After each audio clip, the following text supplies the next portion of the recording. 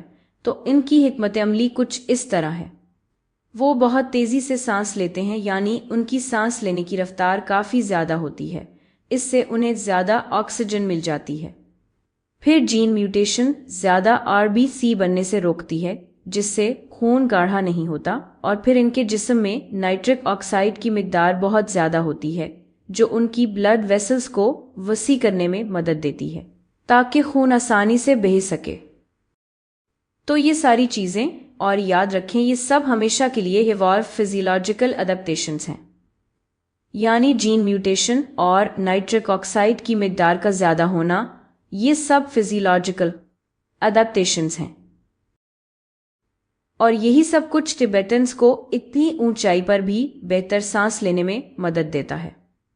اور جب میں کہتی ہوں اونچائی تو میرا مطلب ہے تقریباً 13,000 فٹ سمندر کی سطح سے اوپر۔ اچھا، اب صرف ایک اڈیپٹیشن رہ گئی ہے جس کے بارے میں ہم نے ابھی تک بات نہیں کی، تو اب واپس چلتے ہیں اپنے سرمائی نیند لینے والے ریچھوں کی طرف۔ اب ہم یہ پہلے بھی بات کر چکے ہیں، سرمائی نیند لینا ایک طرح کی سرگرمی ہے۔ یہ وہ چیز ہے جو ریچھ کرتے ہیں تاکہ سرد موسم سے بچ سکیں، ٹھیک ہے؟ تو آپ کہہ سکتے ہیں کہ یہ ایک جانوروں کا رویہ ہے۔ یہ ایک طریقہ ہے، ایک خاص طریقہ ہے جس میں جانور اپنے رویے کو بدلتا ہے جب اسے کسی بڑی تبدیلی جیسے بہت ٹھنڈے موسم کا سامنا کرنا پڑے یا کچھ ایسا ہو۔ اور بھی طریقے ہیں، میرا مطلب ہے ایسے اور بھی طریقے ہیں جن میں جانور اسی طرح برتاؤ کرتے ہیں۔ مثال کے طور پر کچھ پرندے ہجرت کرتے ہیں بہتر علاقوں کی طرف تاکہ پھر سے سرد اور سخت موسم سے بچ سکیں۔ پھر آپ کچھ باغ بھی دیکھیں گے، چھپکلیاں جو سورج کی روشنی میں بیٹھتی ہیں تاکہ اپنے جسم کے درجہ حرارت کو بڑھا سکیں۔ تو یہ ساری چیزیں، یہ سب بہت خاص جانوروں کے رویے ہیں۔ تو اس طرح کی اڈیپٹیشنز، یہ سب ہجرت کرنا، یا ہمیں اس کے لیے ایک الگ رنگ چاہیے ہوگا، تو چلو کوئی اور رنگ لے لیتے ہیں۔ تو یہ ساری ہجرت اور دھوپ میں بیٹھنا، یہ سب خاص جانوروں کے رویے ہیں، اور یہ بھی اڈیپٹیشنز ہیں۔ تو ہم ان چیزوں کو کہتے ہیں بیہیویئرل اڈیپٹیشنز۔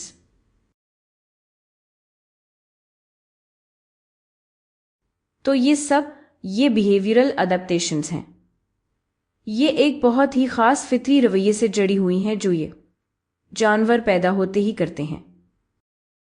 یہ ایسے رویے ہیں جو ان کے اندر رچے بسے ہوتے ہیں، یہ کوئی ایسی چیز نہیں جو یہ سیکھتے ہیں، یہ وہ چیز ہے جو انہیں خود ہی پتا ہوتا ہے کہ انہیں کرنی ہے تاکہ کچھ چیزوں سے بچ سکے یا اپنے ماحول کے مطابق رد عمل دے سکے۔ اب تک ہم اسی موضوع پر کافی بات کر چکے ہیں۔ ہم اڈیپٹیشنز اور ان کی مختلف قسموں کے بارے میں بات کر رہے تھے جو موجود ہیں اور سب کچھ، لیکن اگر آپ واقعی اس بارے میں سوچیں تو آپ اڈیپٹیشن کی تعریف کیسے کریں گے؟ تو ہم نے اس کے بارے میں سب کچھ بات کی، لیکن آپ اس کی تعریف کیسے کریں گے؟ آپ کیسے بیان کریں گے کہ اڈیپٹیشن کیا ہے؟ ٹھیک ہے، تو کچھ لوگ اڈیپٹیشن کو ایک خاص خصوصیت سمجھتے ہیں، یا آپ اسے ٹریٹ بھی کہہ سکتے ہیں، جو جانور کے لیے اپنے ماحول میں زندہ رہنا یا پیدا کرنا آسان بنا دیتی ہے۔ تو یہ ایک خاص خصوصیت یا ٹریٹ ہے۔ کچھ لوگوں نے اسے اسی طرح بیان کیا ہے، تو کچھ اس طرح جیسے آپ کو یاد ہے پیپرڈ موس، جن کے بارے میں ہم نے صنعتی انقلاب کے دوران بات کی کہ وہ کیسے کیموفلاژ کر لیتے تھے۔ یہ ایک اڈیپٹیشن تھی، جس طرح وہ درخت کے تنے میں گھل مل جاتے تھے اور شکار ہونے سے بچ جاتے تھے، وہ کیموفلاژ کے ذریعے۔ تو یہ ایک ٹریٹ تھی۔ کچھ لوگ اس کیموفلاژ کو بھی اڈیپٹیشن کہتے ہیں، اور پھر کچھ سائنسدان ایسے بھی ہیں جو اڈیپٹیشن کو ایک عمل سمجھتے ہیں، ایسا عمل جو اس وقت ہوتا ہے جب کسی آبادی میں جاندار ایڈیپٹیو ٹریٹس اکٹھے کر لیتے ہیں۔ تو ایک بار پھر پیپرڈ موس کے بارے میں سوچیں، لیکن اس بار پورے عمل کے بارے میں سوچیں۔ جو ہلکے رنگ کے موس تھے وہ چھپ نہیں سکتے تھے، ٹھیک ہے، تو انہیں پرندوں نے کھا لیا، لیکن جو گہرے رنگ کے موس تھے وہ کیموفلاژ کر لیتے تھے اور چپے رہتے تھے، اور چونکہ ہلکے رنگ کے موس جلدی کھا لیے گئے اور وہ ریپروڈیوس نہیں کر سکے، تو گہرے رنگ کے موس کی آبادی آسانی سے بڑھ گئی۔ تو یہ پورا عمل کہ کیسے گہرے رنگ کے موس نے آخرکار فائدہ حاصل کیا اور وہ ڈومیننٹ بن گئے، وہ ڈومیننٹ آرگنزم بن گئے اس فائدہ مند خصوصیت کے ساتھ جو ان کے پاس تھی۔ اس پورے عمل کو کچھ لوگ اڈیپٹیشن کہتے ہیں، اور یہی سب کچھ ہے کہ آپ اڈیپٹیشن کو کیسے بیان کر سکتے ہیں، اور مختلف قسم کی اڈیپٹیشنز جو دنیا بھر کے مختلف جانداروں میں پائی جاتی ہیں۔